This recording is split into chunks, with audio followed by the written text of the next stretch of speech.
भगवान श्री कृष्ण कहते हैं कि हे अर्जुन, तुम्हें किसका मोह है? इस रणस्थली में युद्ध प्रारंभ होने से ठीक पहले तुम्हारा इस तरह से शस्त्र त्याग देना बिल्कुल भी उचित नहीं है, क्योंकि न तो ये श्रेष्ठ पुरुषों द्वारा आचरित है, न स्वर्ग को देने वाला है और न कीर्ति बढ़ाने वाला है। इसीलिए हे अर्जुन, नपुंसकता को मत प्राप्त हो, हृदय की तुच्छ दुर्बलता को त्यागो, उठो और युद्ध करो। तुम उसका शोक करते हो जो शोक करने के योग्य भी नहीं है और पंडितों जैसी बातें करते हो। ज्ञानी व्यक्ति ना तो मरने वाले का शोक करते हैं और ना ही उनका शोक करते हैं जो अभी जिंदा है, क्योंकि वो जानते हैं जो मर गया वो फिर से जन्म लेगा और जो जिंदा है वो एक दिन जरूर मरेगा। हे अर्जुन, न तो ऐसा है कि मैं किसी काल में नहीं था या तू नहीं था अथवा ये राजा लोग नहीं थे, और ना ऐसा है कि इससे आगे हम सब नहीं रहेंगे। वर्तमान शरीर की उत्पत्ति से पहले भी हम सब थे और पीछे भी रहेंगे। शरीर के नाश होने से आत्मा का नाश नहीं होता, अतः नाश की आशंका से इन सब के लिए शोक करना उचित नहीं है। आत्मा अजर अमर है, आत्मा न तो मरता है और न ही जन्म लेता है, क्योंकि आत्मा अजन्मा, नित्य, सनातन और पुरातन है। शरीर के मारे जाने पर भी यह नहीं मरता। जैसे मनुष्य पुराने वस्त्रों को त्याग कर नए वस्त्र धारण करता है, ठीक उसी प्रकार जीवात्मा पुराने व्यर्थ शरीर को त्याग कर नए शरीर को धारण करती है। आत्मा को शस्त्र काट नहीं सकते और न अग्नि इसे जला सकती है, जल इसे गीला नहीं कर सकता और ना ही वायु इसे सुखा सकती है। परंतु फिर भी अगर तुम इस आत्मा को सदा जन्म लेने वाला और सदा मरने वाला समझता है, तो भी हे महाबाहो, तू इस प्रकार का शोक करने के योग्य नहीं है, क्योंकि इस मान्यता के अनुसार जन्मे हुए की मृत्यु निश्चित है और मरे हुए का जन्म लेना भी निश्चित है। हे अर्जुन, अपने धर्म से भागकर तुम भय मत कर, क्योंकि क्षत्रिय के लिए धर्मयुक्त युद्ध से बढ़कर दूसरा कोई कल्याणकारी कर्तव्य नहीं है। हे पार्थ, अपने आप प्राप्त हुए और खुले हुए स्वर्ग के द्वार रूपी इस प्रकार के युद्ध को भाग्यवान क्षत्रिय लोग ही पाते हैं। किंतु अगर तुम इस धर्मयुक्त युद्ध को नहीं करेगा तो स्वधर्म और कीर्ति को खोकर पाप को प्राप्त होगा तथा युगों युगों तक तुम्हारे अपकीर्ति की चर्चा होगी। सम्मानित पुरुष के लिए अपकीर्ति मौत से भी बढ़कर है। या तो तुम युद्ध में मारा जाएगा और स्वर्ग को प्राप्त होगा, या तो संग्राम में जीतकर पृथ्वी का राज्य भोगेगा।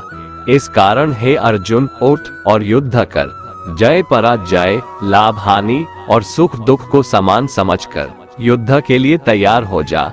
इस प्रकार युद्ध करने से तू पाप को नहीं प्राप्त होगा और यही तुम्हारा सबसे बड़ा धर्म और कर्म है। भगवान श्री कृष्ण कहते हैं, जो हुआ अच्छा हुआ, जो हो रहा है अच्छा हो रहा है और जो होगा वह भी अच्छा ही होगा।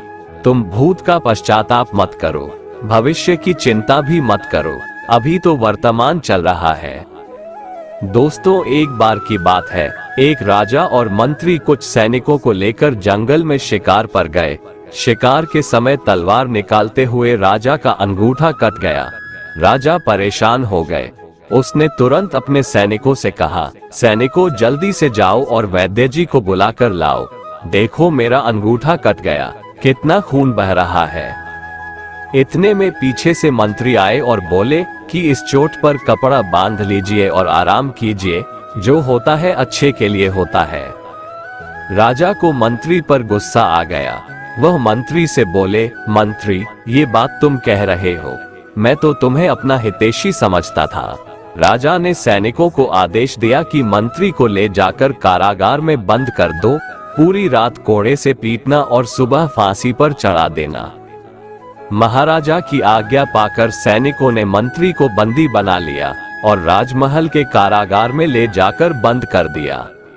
राजा कुछ सैनिकों को लेकर शिकार के लिए फिर से जंगल में निकल गए और फिर कुछ समय बाद जंगल में तूफान आया, जिससे राजा अपने सैनिकों से बिछड़ गया। भटकते भटकते राजा भीलों के बस्ती में पहुंच गए, जिसे वहां के लोग उन्हें उठाकर ले गए और उनकी देवी के सामने जाकर बिठा दिया। पुजारी उसकी बलि चढ़ाने वाला ही था कि एक भील बोला, इसका तो अंगूठा कटा हुआ है, ये तो अशुद्ध है, हम इसकी बलि नहीं दे सकते। और उन्होंने इस तरह राजा को छोड़ दिया और राजा की जान बच गई। फिर चूंकि अब राजा को समझ में आया कि जो होता है अच्छे के लिए होता है, उसे याद आया कि आज सुबह मंत्री को फांसी लगने वाली है।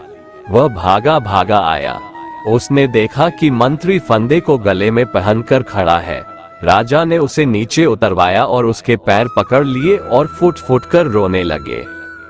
राजा ने अपनी सारी घटना मंत्री को सुनाई और माफी मांगने लगा। मंत्री बोला, माफी वाफी मांगने की जरूरत नहीं है महाराज, जो होता है अच्छे के लिए ही होता है। राजा बोला, मंत्री क्या तुम सच में पागल हो? मेरी नासमझी की वजह से रात भर तुमने कोड़े खाए और फिर भी कहते हो जो होता है अच्छे के लिए होता है। फिर मंत्री बोले, महाराज यदि मैं यहाँ कोड़े नहीं खा रहा होता तो आपके साथ होता, और यदि मैं आपके साथ होता तो वो लोग मेरी बलि चढ़ा देते। अब राजा को समझ में आया कि सच में जो होता है अच्छे के लिए होता है और ईश्वर जो भी कुछ करता है अच्छे के लिए ही करता है। दोस्तों, जब कोई चीजें हमारे मन मुताबिक नहीं होती है तो हम चिंतित और उदास हो जाते हैं, जबकि हमें ऐसा करने से बचना चाहिए और सब कुछ ईश्वर की आज्ञा मानकर उनके भरोसे छोड़ देना चाहिए, क्योंकि जो कुछ भी हो रहा है या होने वाला होता है वे सभी चीजें हमारी अच्छे के लिए होता है। बुरे लोग हमेशा बुरे कर्म करते हैं, फिर भी वह जीवन में सुखी और संपन्न रहते हैं, जबकि अच्छे लोग जीवन भर अच्छे कर्म करते हैं, फिर भी उसे अपमान और दर्द ही मिलता है। अक्सर लोगों के मन में ऐसा सवाल रहता है कि जो लोग अच्छे कर्म करते हैं वो परेशान रहते हैं, वहीं जो बुरे कर्म करते हैं वो खुशी से रह रहे होते हैं। अच्छे कर्म करने वाले परेशान होते हैं कि आखिर उन्हें इतनी परीक्षा क्यों देनी पड़ रही है, जबकि जो अधर्म की राह में है वो खुश है और जिंदगी का लुत्फ उठा रहे हैं। अक्सर लोग सोचते हैं कि अब अच्छाई का जमाना ही नहीं रहा। अगर आपके मन में भी ये सवाल आया है तो आज आप इसका जवाब सुन लीजिए। ये जवाब वो है जो भगवत गीता में लिखा है और श्री कृष्ण ने अर्जुन को दिया था। भगवत गीता में वर्णित कथा के अनुसार जब भी अर्जुन के मन में कोई दुविधा होती थी तो वो श्री कृष्ण के पास पहुंच जाते थे। एक बार की बात है, अर्जुन ने भगवान श्री कृष्ण के समीप आकर कहा कि वो दुविधा में है और इसका जवाब वो श्री कृष्ण से चाहते हैं। श्री कृष्ण ने पूछा कि क्या सवाल है? अर्जुन ने कहा, मुझे ये जानना है कि अच्छे लोगों के साथ हमेशा बुरा ही क्यों होता है, वहीं बुरे लोग खुशहाल दिखते हैं। अर्जुन के मुंह से ऐसी बातें सुनकर श्री कृष्ण मुस्कुराए और कहा, मनुष्य जैसा सोचता है और महसूस करता है वैसा कुछ नहीं होता है, बल्कि अज्ञानता की वजह से वो सच्चाई नहीं समझ पाता है। अर्जुन उनकी ये बात समझ नहीं पाए। इसके बाद श्री कृष्ण ने क्या कहा वो जानते हैं।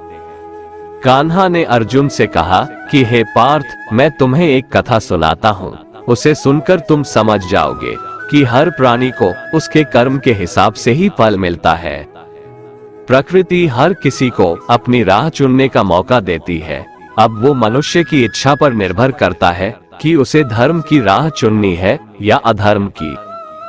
कथा शुरू करते हुए श्री कृष्ण ने कहा, एक नगर में दो पुरुष रहा करते थे। एक पुरुष व्यापारी था जिसके जीवन में धर्म की बहुत महत्ता थी। वो पूजा पाठ में यकीन रखता था। वो हर रोज मंदिर जाता था और दान धर्म भी करता था और हर रोज भगवान की पूजा करता था। वहीं दूसरा पुरुष बिल्कुल विपरीत था। वो हर रोज मंदिर तो जाता था लेकिन पूजा करने नहीं, बल्कि मंदिर के बाहर से जूते चप्पल चुराने। उसे दान और धर्म से कोई लेना देना नहीं था। समय बीतता गया और एक दिन बहुत जोर की बारिश हो रही थी। इस वजह से मंदिर में पुजारी के अलावा कोई नहीं था। ये बात जब दूसरे पुरुष को पता चली तो उसने कहा कि ये सही मौका है मंदिर का धन चुराने का।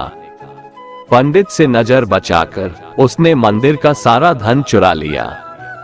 उसी समय धर्म कर्म में विश्वास रखने वाला व्यक्ति भी मंदिर पहुंचा।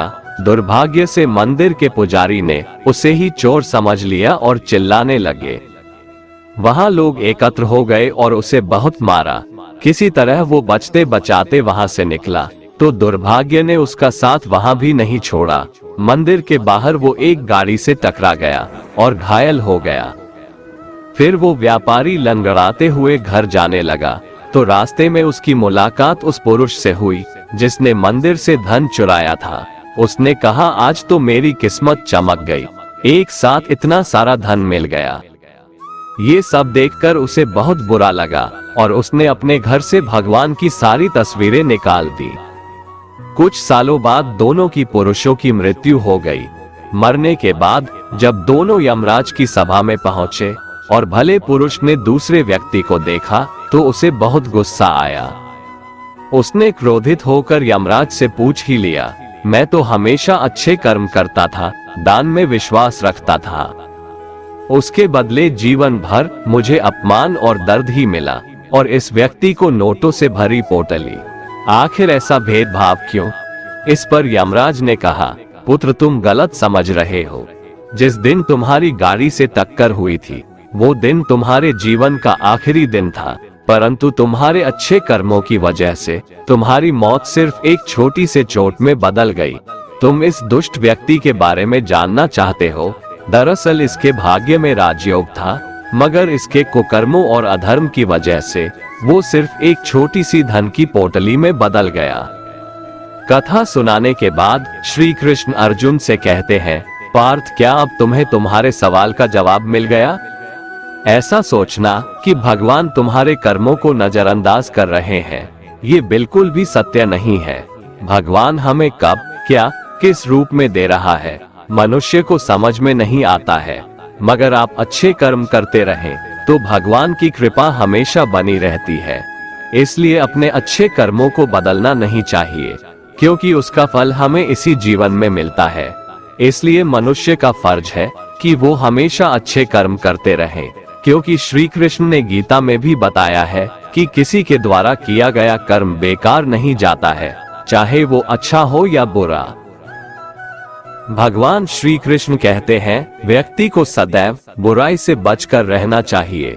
अगर कोई बुरा कर्म करता है तो वह कर्म उसको अपने जीवन में भोगना ही पड़ता है। जिस प्रकार सैकड़ों गायों के बीच बछड़ा अपनी माँ को खोज लेता है, ठीक उसी प्रकार कर्म का फल आपको हजारों के भीड़ में भी खोज लेगा। माधव कहते हैं, किसी जीव को कष्ट देकर आप मुझे खुश नहीं देख सकते हो। श्री कृष्ण जगत के स्वामी हैं, वह कण कण में निवास करते हैं। छोटे से छोटे जीव के हृदय में ईश्वर का वास होता है। उस जीव को कष्ट का अनुभव होना ईश्वर को कष्ट का अनुभव कराता है। इसीलिए किसी भी जीव को कष्ट देना ईश्वर को कष्ट देने के समान है। श्रीमद् भगवत गीता में अर्जुन श्री कृष्ण से पूछते हैं कि हे प्रभु, मनुष्य न चाहते हुए भी किसकी प्रेरणा से या फिर किसके दबाव से पाप कर्म करने के लिए प्रेरित होता है? क्यों मनुष्य धर्म के रास्ते पर नहीं चल पाता है? क्यों वह अधर्म के रास्ते पर अग्रसर हो जाता है? श्री भगवान ने कहा, हे अर्जुन, रजोगुण से उत्पन्न होने वाले काम वासना और क्रोध ही इसका कारण है, और यही सबसे बड़ा पापी है। तू इन्हें ही इस संसार में अग्नि के समान कभी न तृप्त होने वाले महान शत्रु समझ।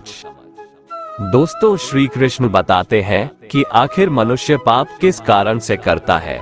कारण है रजोगुण। इसी की वजह से काम, क्रोध या राग द्वेष जैसे भाव पैदा होते हैं, जो कि पाप की वजह होते हैं। इन्हीं द्वेषों को श्री कृष्ण शत्रु बताते हैं। इन भावों के मन में आते ही आपको समझ जाना चाहिए कि आप पर शत्रु हावी हो रहा है और आपको उसे रोकने की जरूरत है। जिस प्रकार धुएं से अग्नि और धूल से दर्पण ढक जाता है तथा जिस प्रकार गर्भाशय से गर्भ ढका रहता है, उसी प्रकार कामनाओं से ज्ञान ढका रहता है। और जब ज्ञान ढक जाता है तब हमारे अंदर काम, क्रोध, राग, द्वेष जैसे भाव उत्पन्न होते हैं और हमसे पाप कर्म करवाने के लिए उत्साहित करते हैं। इसलिए श्री कृष्ण इन्हें शत्रु बताते हैं। हे कुंती पुत्र, इस प्रकार ज्ञानी पुरुष का ज्ञान भी अतृप्त कामना रूपी नित्य शत्रु से ढका रहता है, जो कभी भी संतुष्ट न होने वाली अग्नि की तरह जलता रहता है। काम, क्रोध, मद, लोभ और मोह को नियंत्रण में रखना ही इस आग को बुझाने का एक तरीका है। इंद्रियां, मन और बुद्धि को कामना की प्रजनन भूमि कहा जाता है, जिनके द्वारा यह मनुष्य के ज्ञान को आच्छादित कर लेती है और जीवात्मा को मोहग्रस्त कर देती है। अतः हे भरतवंशियों में श्रेष्ठ अर्जुन, तू प्रारंभ में ही इंद्रियों को वश में करके आत्मज्ञान और आत्म साक्षात्कार में बाधा उत्पन्न करने वाली इन महान पापी कामनाओं का ही बलपूर्वक खात्मा कर दे। श्री कृष्ण अर्जुन को सलाह देते हैं कि इससे पहले कि काम, क्रोध, लोभ जैसे शत्रु तुम पर कब्जा कर ले, तू अपनी इंद्रियों को वश में करके अपने काम क्रोध को मार दे। ये काम, क्रोध जैसे शत्रु ही है जो हमारे अंदर मौजूद ज्ञान को खत्म कर उनमें अज्ञान पैदा करते हैं और हमें धर्म के रास्ते से भटकाते हैं। श्री कृष्ण बताते हैं कि इस शरीर की अपेक्षा इंद्रियां श्रेष्ठ है, इंद्रियों की अपेक्षा मन श्रेष्ठ है, मन की अपेक्षा बुद्धि श्रेष्ठ है और बुद्धि से भी श्रेष्ठ शुद्ध स्वरूप आत्मा है। इसलिए आत्मा को लौकिक बुद्धि से श्रेष्ठ जानकर अपनी इंद्रिय, मन और बुद्धि पर हमें संयम रखना चाहिए और आत्मज्ञान द्वारा कामरूपी खतरनाक शत्रु का दमन कर देना चाहिए। ये संसार मेरी ही माया है, ये संसार मुझसे ही उत्पन्न हुआ है, मैं ही इसका पालन पोषण करता हूँ और मैं ही इस सृष्टि का विनाश करता हूँ। मैं जल में रस हूँ, चंद्रमा और सूर्य में प्रकाश हूँ, संपूर्ण वेदों में ओंकार हूँ, आकाश में शब्द और पुरुषों में पुरुषत्व हूँ। मैं ही सूर्य रूप से तपता हूँ, वर्षा का आकर्षण करता हूँ और उसे बरसाता हूँ। हे अर्जुन, मैं ही अमृत और मृत्यु हूँ, सत असत भी मैं ही हूँ। मैं धरती की मधुर सुगंध हूँ, मैं अग्नि की ऊष्मा हूँ, सभी जीवित प्राणियों का जीवन और सन्यासियों का आत्म संयम भी मैं ही हूँ। मैं भूत, वर्तमान और भविष्य के सभी प्राणियों को जानता हूँ, लेकिन वास्तविकता में मुझे कोई नहीं जानता। हमेशा शक करने वाला व्यक्ति कभी शांति प्राप्त नहीं कर पाता है। वह ना तो इस लोक में धन, ऐश्वर्य या यश की प्राप्ति कर सकता है और ना ही परलोक में स्वर्ग की प्राप्ति कर सकता है, क्योंकि जब तक मनुष्य किसी भी विषय में संशय युक्त रहता है तब तक वह उस विषय में सफलता नहीं पा सकता। इसलिए संदेह करने से बचे। हे अर्जुन, तुम्हारा क्या गया जो तुम रोते हो? तुम क्या लाए थे जो तुमने खो दिया? तुमने क्या पैदा किया था जो नष्ट हो गया? तुमने जो लिया यहीं से लिया, जो दिया यहीं पर दिया। जो आज तुम्हारा है कल किसी और का होगा, क्योंकि परिवर्तन ही संसार का नियम है और समय के साथ संसार में हर चीज परिवर्तन के नियम का पालन करती है। भगवान श्री कृष्ण कहते हैं, कर्मयोग ही वह योग है जिसके माध्यम से हम अपनी जीवात्मा से जुड़ पाते हैं। कर्मयोग हमारे आत्मज्ञान को जागृत करता है। इसके बाद हम न केवल अपने वर्तमान जीवन के उद्देश्यों को बल्कि जीवन के बाद की अपनी गति का पूर्वाभास प्राप्त कर सकते हैं। इस योग में कर्म के द्वारा ईश्वर की प्राप्ति की जाती है। श्रीमद् भगवद गीता में कर्मयोग को सर्वश्रेष्ठ माना गया है। गृहस्थ और कर्मठ व्यक्ति के लिए ये योग अधिक उपयुक्त है। कर्मयोग सिखाता है कि कर्म के लिए कर्म करो, आसक्ति रहित होकर कर्म करो। कर्मयोगी इसीलिए कर्म करता है कि कर्म करना उसे अच्छा लगता है और इसके परे उसका कोई हेतु नहीं है। कर्मयोगी कर्म का त्याग नहीं करता, वह केवल कर्मफल का त्याग करता है और कर्मजनित दुखों से मुक्त हो जाता है। उसकी स्थिति इस संसार में एक दाता के समान है और वह कुछ पाने की कभी चिंता नहीं करता। वह जानता है कि वह दे रहा है और बदले में कुछ मांगता नहीं और इसीलिए वह दुख के चंगुल में नहीं पड़ता। कर्म फल का त्याग कर धर्मनिरपेक्ष कार्य का संपादन भी पूजा के समान हो जाता है। संसार का कोई कार्य ब्रह्म से अलग नहीं है, इसलिए कार्य की प्रकृति कोई भी हो, निष्काम कर्म सदा ईश्वर को ही समर्पित हो जाता है। पुनर्जन्म का कारण वासनाओं या अतृप्त कामनाओं का संचय है। कर्मयोगी कर्मफल के चक्कर में ही नहीं पड़ता, अतः वासनाओं का संचय भी नहीं होता। इस प्रकार कर्मयोगी पुनर्जन्म के बंधन से भी मुक्त हो जाता है। भगवान श्री कृष्ण कहते हैं, मनुष्य का मन वायु की तरह चंचल है। यह मन ही है जो मनुष्य को काम वासनाओं की तरफ भटकाता रहता है। अगर जीवन को सफल बनाना है तो मन पर काबू करना बहुत जरूरी है। मन को वश में करने से दिमाग की शक्ति केंद्रित होती है, जिससे कार्यों में सफलता मिलने लगती है। गीता के अनुसार जिस व्यक्ति ने अपने मन पर काबू पा लिया, वह मन में पैदा होने वाली बेकार की चिंताओं और इच्छाओं से भी दूर रहता है। साथ ही व्यक्ति अपने लक्ष्य को भी आसानी से प्राप्त कर लेता है। अगर मन को वश में नहीं करोगे तो वह तुम्हारा सबसे बड़ा शत्रु बन जाएगा। भगवान कहते हैं, जो मनुष्य सुख और दुख में शांत रहता है, जिसके राग, भय और क्रोध नष्ट हो गए हैं, जो मनुष्य शुभ और अशुभ वस्तु को पाकर न प्रसन्न होता है और न द्वेष करता है, जिन्होंने अपनी इंद्रियों को वश में कर लिया है, वो स्थिर बुद्धि मनुष्य मुनि के समान है। ऐसा मनुष्य स्थिर चित्त और इंद्रियों को वश में करके ज्ञान द्वारा परमात्मा को प्राप्त करके हमेशा संतुष्ट रहता है। क्रोध मनुष्य को नरक की ओर ले जाने वाला द्वार है। क्रोध करने से व्यक्ति का मन अशांत हो जाता है और उसकी स्मरण शक्ति भ्रमित हो जाती है। स्मृति में विभ्रम होने से उसकी बुद्धि नष्ट हो जाती है और फिर व्यक्ति का पतन हो जाता है। भगवान श्री कृष्ण कहते हैं, मनुष्य को क्रोध करने से बचना चाहिए। कितना भी गुस्सा आए, स्वयं को शांत रखने का प्रयास करें।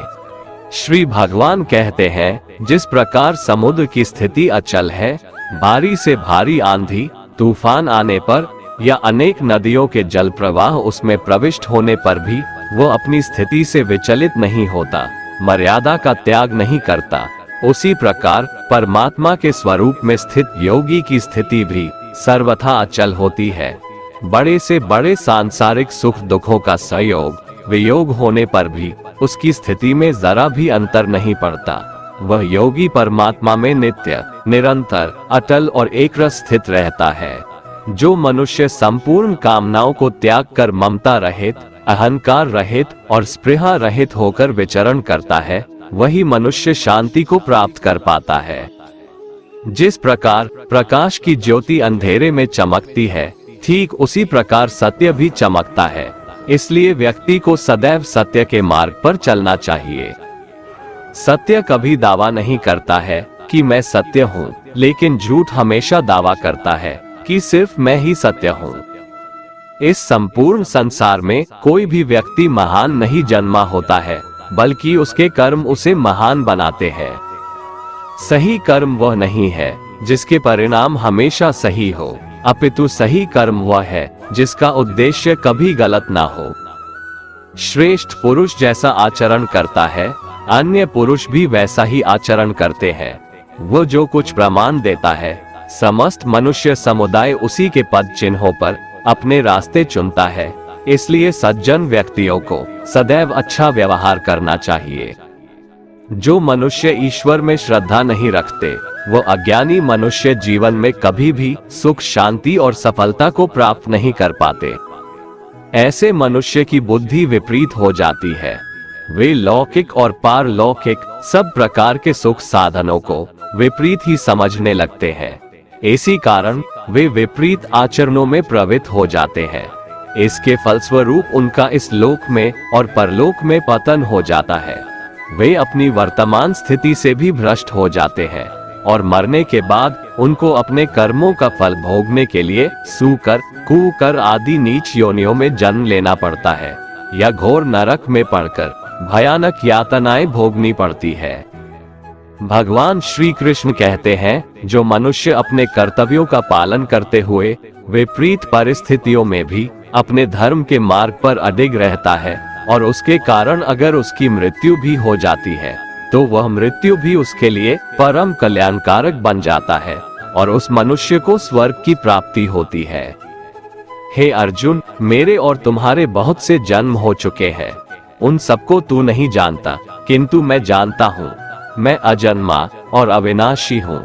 मैं समस्त प्राणियों का ईश्वर होते हुए भी अपनी प्रकृति को अधीन करके अपनी योग माया से प्रकट होता रहता हूँ। जब जब इस धरती पर धर्म की हानि और अधर्म की वृद्धि होती है, तब तब अधर्म का विनाश और धर्म की पुनर्स्थापना हेतु मैं अपने एक नए रूप को रचता हूँ और लोगों के सम्मुख प्रकट होता रहता हूँ। मनुष्य मेरी जिस भी रूप की पूजा करते हैं, मैं भी उनको उनकी भावना के अनुसार उसी रूप में दर्शन देता हूँ। मनुष्य जिस जिस भाव से मेरी उपासना करते हैं, मैं उनके उस भाव का ही अनुसरण करता हूँ। जो मेरा चिंतन करता है, उसका मैं चिंतन करता हूँ। जो मेरे लिए व्याकुल होता है, उसके लिए मैं भी व्याकुल हो जाता हूँ।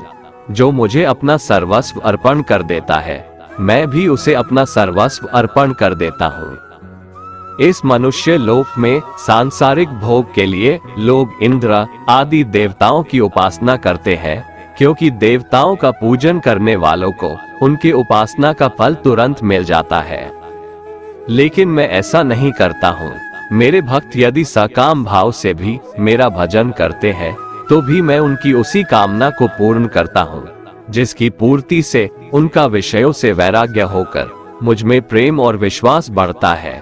इसीलिए सांसारिक मनुष्यों को मेरी भक्ति का फल शीघ्र मिलता हुआ नहीं दिखता है, और इसलिए वे मंद बुद्धि मनुष्य कर्मों का फल शीघ्र प्राप्त करने की इच्छा से अन्य देवताओं का ही पूजन किया करते हैं। इंसान हमेशा अपने भाग्य को कोसता है, ये जानते हुए भी कि भाग्य से भी ऊंचा उसका कर्म है, जो उसके स्वयं के हाथों में है। जो पुरुष ना किसी से द्वेष करता है और ना किसी चीज की आकांक्षा करता है, वैसा कर्मयोगी पुरुष सन्यासी के समान है, और वह पुरुष सुखपूर्वक संसार बंधन से मुक्त हो जाता है। ना तो मैं किसी के भाग्य का निर्माण करता हूँ और ना ही किसी के कर्मफल का निर्माण करता हूँ। मनुष्य अपने द्वारा किए कर्मों का ही फल भोगता है और उसी से उसके भाग्य का निर्माण होता है। मनुष्य स्वयं ही अपना मित्र है और स्वयं ही अपना सबसे बड़ा शत्रु भी है। ज्ञानी मनुष्य कर्मयोग या भक्ति योग से एक ही जन्म में इस समुद्र रूपी संसार से निकलकर परमात्मा को प्राप्त कर लेता है, और अज्ञानी मनुष्य काम, क्रोध, लोभ, मोह में फंसकर 84 लाख योनियों में भटकता रहता है। भगवान श्री कृष्ण कहते हैं, भगवत प्राप्ति के लिए कर्म करने वाला कोई भी मनुष्य दुर्गति को प्राप्त नहीं होता है। इस लोक में या परलोक में वह जहाँ भी रहता है, वो परमात्मा के मार्ग में आगे ही बढ़ता रहता है। हे अर्जुन, जिनकी बुद्धि माया ने हर ली है, जो जानबूझकर पाप कर्मों में ही लिप्त हैं, जो मुझे जानने की चेष्टा भी नहीं करते, ऐसे मनुष्य को जीवन में और जीवन के बाद के जीवन में भी कष्टों से मुक्ति नहीं मिल पाता है। जो मनुष्य अंत काल में भी मुझको स्मरण करता हुआ शरीर त्यागता है, वह मेरे परम धाम को प्राप्त होता है, इसमें कोई संशय नहीं है। देवताओं को पूजने वाले देवताओं को प्राप्त होते हैं, पितरों को पूजने वाले पितरों को प्राप्त होते हैं, भूतों को पूजने वाले भूतों को प्राप्त होते हैं, और मेरा पूजन करने वाले भक्त मुझको ही प्राप्त होते हैं। इसलिए मेरे भक्तों का पुनर्जन्म नहीं होता। जो कोई भक्त मेरे लिए प्रेम से पत्र, पुष्प, फल, जल आदि अर्पण करता है, उस शुद्ध बुद्धि निष्काम प्रेमी भक्त का प्रेम पूर्वक अर्पण किया हुआ वह पत्र, पुष्प मैं सद्गुण से प्रकट होकर प्रेम पूर्वक खाता हूँ। भगवान श्री कृष्ण कहते हैं, हे अर्जुन, तू जो कर्म करता है, जो खाता है, जो हवन करता है, जो दान देता है और जो तप करता है, वह सब मुझे अर्पण कर, मैं तुम्हें मुक्ति प्रदान करूंगा। मेरे लिए ना तो कोई प्रिय है और ना ही अप्रिय, परंतु जो भक्त मुझको प्रेम से भजते हैं, वो मुझ में है और मैं उनमें हूँ। यदि कोई दुराचारी भी अनन्य भाव से मेरा भक्त बनकर मुझको भजता है, तो वह पुरुष भी साधु के समान है, क्योंकि उसने भली भांति निश्चय कर लिया है कि परमेश्वर के भजन के समान अन्य कुछ भी नहीं है। स्त्री, वैश्य, शूद्र, भूत, पिशाच, चांडाल कोई भी हो, वो मेरी शरण में आकर परम गति को प्राप्त होते हैं। हमारे तामसिक गुण हमारे अंदर हीन भावना पैदा करके हमें खुद को उदास और नुकसान पहुंचाते हैं, और हमारे राजसिक गुण हमें ईर्ष्यालु और लोभी बना देते हैं। भगवान श्री कृष्ण कहते हैं, हर मनुष्य को तामसिक और राजसिक गुणों को खत्म करके अपने सात्विक गुणों से परिचित होना पड़ेगा। सात्विक गुण वो है जो आत्मा को अपने आसपास की हर चीज से जोड़े रखता है और उन्हें प्यार करना सिखाता है। यदि कोई साधक किसी कारणवश अपनी साधना में सफल नहीं हो पाता, तो भगवान उसकी अधूरी साधना पूरी करने के लिए फिर से शुद्ध श्रीमंतों के घर में जन्म देते हैं। हे धनंजय, मेरे सिवाय इस जगत का कोई दूसरा कारण नहीं हो सकता। मैं ही इस संपूर्ण संसार का महाकारण हूँ। जैसे मोती सूत के धागे की माला में पिरोए हुए होते हैं, वैसे ही यह संपूर्ण जगत मुझ में ही ओतप्रोत है। ये संसार मुझसे ही उत्पन्न होता है, मुझ में ही स्थित रहता है और मुझ में ही लीन हो जाता है। कहने का तात्पर्य यह है कि भगवान के सिवाय संसार की स्वतंत्र सत्ता नहीं है। सत, रज और तम, इन तीनों गुणों से युक्त मेरी माया को पार कर पाना असंभव है। मनुष्य मेरी इस माया में चिपके रहते हैं और भोग संग्रह की इच्छा छोड़ नहीं पाते। मनुष्य अपने को कभी सुखी और कभी दुखी, कभी समझदार और कभी बेसमझ, कभी निर्बल और कभी बलवान आदि मानकर मेरी इस माया में तल्लीन रहते हैं। परंतु जो मनुष्य मेरे शरणागत हो जाते हैं, वे मेरी इस माया को आसानी से पार कर जाते हैं, क्योंकि उनकी दृष्टि केवल मेरी तरफ रहती है। वे मेरी माया में नहीं फंसते। हे भरत श्रेष्ठ अर्जुन, पवित्र कर्म करने वाले मेरे 4 प्रकार के भक्त मेरा स्मरण करते हैं। पहला है आर्त भक्त, अर्थात दुख से निवृत्ति चाहने वाले भक्त। दूसरा है अर्थार्थी भक्त, अर्थात धन संपदा चाहने वाले भक्त। तीसरा है जिज्ञासु भक्त, अर्थात केवल मुझे जानने की इच्छा वाले भक्त। और चौथा है ज्ञानी भक्त, अर्थात मुझे ज्ञान सहित जानने वाले भक्त। आइए इसको थोड़ा समझ लें। आर्त भक्त वो है जो प्राण संकट आने पर संकट दूर करने के लिए केवल भगवान को पुकारते हैं, कष्ट का निवारण केवल भगवान से ही चाहते हैं, दूसरे किसी से नहीं। वे आर्त भक्त कहलाते हैं। आर्त भक्तों में द्रौपदी और गजेंद्र का दृष्टांत ठीक नहीं लगता है, क्योंकि इन दोनों ने अपनी रक्षा के लिए अन्य उपायों का भी सहारा लिया था। चीर हरण के समय जब तक द्रौपदी भीष्म पितामह और 5 पांडवों पर भरोसा करती रही, तब तक वह रोती बिलखती और कष्ट पाती रही। परंतु जब सब सहारा छोड़कर अनन्य भाव से प्रभु को पुकारा, तब प्रभु ने उसकी लाज बचाई। ऐसे ही गजेंद्र ने जब तक दूसरे हाथियों और हथिनियों का सहारा लिया, अपने बल का सहारा लिया, तब तक वह कई वर्षों तक ग्राह से लड़ता रहा और दुख पाता रहा। सब सहारा छूटने के बाद जब उसने ओम नमो भगवते कहकर हरि को पुकारा, तब भगवान ने तुरंत आकर ग्राह का मुंह फाड़ दिया और गजेंद्र का उद्धार किया। आर्त भक्तों में अभिमन्यु की पत्नी उत्तरा का दृष्टांत सही लगता है, कारण कि जब उस पर आफत आई, तब उसने भगवान श्री कृष्ण के सिवाय किसी दूसरे उपाय का सहारा नहीं लिया। उसने सीधे भगवान से निवेदन किया।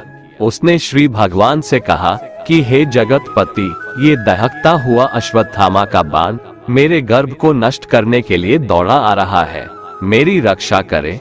तुरंत उत्तरा के गर्भ में प्रविष्ट होकर भगवान ने गर्भ की रक्षा की और परीक्षित को बचाया। अर्थार्थी भक्त वो हैं जिनको अपनी सुख सुविधा के लिए धन संपत्ति प्राप्त करने की इच्छा हो जाती है, परंतु उसको वे केवल भगवान से ही चाहते हैं, दूसरों से नहीं। ऐसे भक्त अर्थार्थी भक्त कहलाते हैं। जिज्ञासु भक्त वो है जिसमें भगवान को जानने और भगवत भक्ति की जोरदार इच्छा हो जाती है। जिज्ञासु भक्तों में उद्धव जी का नाम लिया जाता है। भगवान ने उद्धव जी को दिव्य ज्ञान का उपदेश दिया था, जो उद्धव गीता के नाम से भी प्रसिद्ध है। श्रीमद् भगवत गीता में उच्च कोटि के भगवत प्रेमी को ज्ञानी भक्त माना गया है। उनके मन में किसी भी प्रकार की कोई इच्छा नहीं होती, वे केवल भगवान के प्रेम में ही मस्त रहते हैं। प्रेमी भक्तों में गोपियों का नाम प्रसिद्ध है। गोपियों ने अपने सुख का त्याग कर प्रियतम भगवान के सुख को ही अपना सुख माना था। ज्ञानी अर्थात प्रेमी भक्त भगवान से कुछ नहीं चाहता, इसलिए वो भगवान का सर्वश्रेष्ठ भक्त है। कान्हा कहते हैं, मैं ना तो तुम्हारी महंगी भेंट से प्रसन्न होता हूँ और ना ही दिखावटी दान दीक्षा से। अगर मेरे मन को जीतना है तो मुझे प्रेम से पुकारो, मैं हाजिर हो जाऊंगा। अवास्तविक चीजों को लेकर मन में कभी डर पैदा मत होने दो।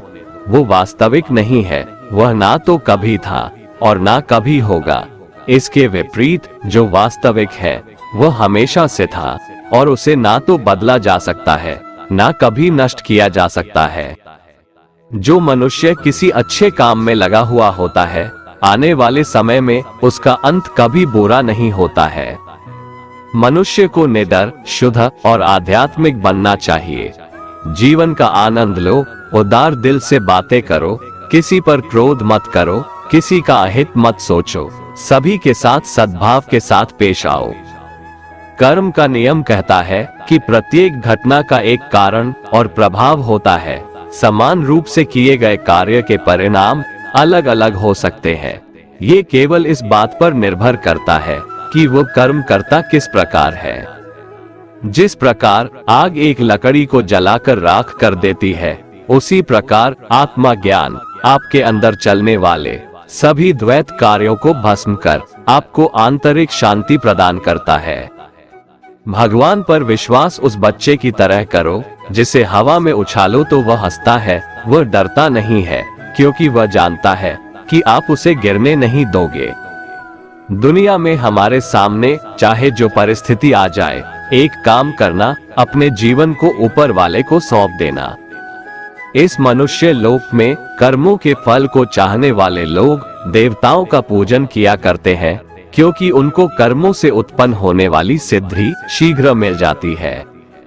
ब्राह्मण, क्षत्रिय, वैश्य और शूद्र, इन 4 वर्णों का समूह गुण और कर्मों के अनुसार मेरे द्वारा रचा गया है। इस प्रकार उस सृष्टि रचनादि कर्म का कर्ता होने पर भी मुझ अविनाशी परमेश्वर को तू वास्तव में अकर्ता ही जान। कर्मों के फल में मेरी स्पृहा नहीं है, इसलिए मुझे कर्म लिप्त नहीं करते। यहाँ श्री भगवान के कहने का भाव है कि कर्म करो, लेकिन फल की इच्छा से नहीं, बस अपना कर्म करते जाओ और आगे बढ़ते जाओ। पूर्व काल में पूर्वजों ने भी इस प्रकार मेरे बताए अनुसार ही कर्म किए हैं और मोक्ष को प्राप्त हुए हैं। इसलिए अगर तू भी मोक्ष को पाना चाहता है तो पूर्वजों द्वारा सदा से किए जाने वाले कर्मों को ही कर। जिसकी आसक्ति सर्वथा नष्ट हो गई है, जो अपने देह पर अभिमान नहीं करता और जो ममता से रहित हो गया है, जिसका चित्त निरंतर परमात्मा के ज्ञान में स्थित रहता है, वैसा कर्मयोगी अपना कर्म यज्ञ की तरह करता है और मोक्ष को प्राप्त होता है।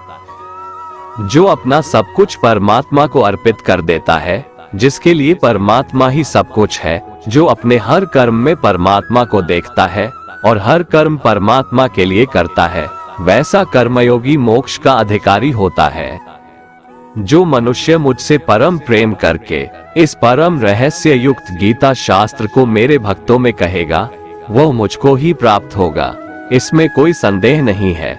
उससे बढ़कर मेरा प्रिय कार्य करने वाला मनुष्यों में कोई भी नहीं है, तथा पृथ्वी भर में उससे बढ़कर मेरा प्रिय दूसरा कोई भविष्य में होगा भी नहीं। जो मनुष्य श्रद्धायुक्त दोषों से रहित होकर इस गीता शास्त्र का श्रवण भी करेगा, वह भी सभी पापों से मुक्त होकर मेरे परम धाम को प्राप्त होगा। दोस्तों, अगर आपको हमारा ये वीडियो पसंद आया तो कमेंट में जय श्री राधे कृष्ण लिखें और ऐसे ही प्रेरणादायक वीडियो देखने के लिए हमारे चैनल को सब्सक्राइब कर लें। जय श्री राधे कृष्ण।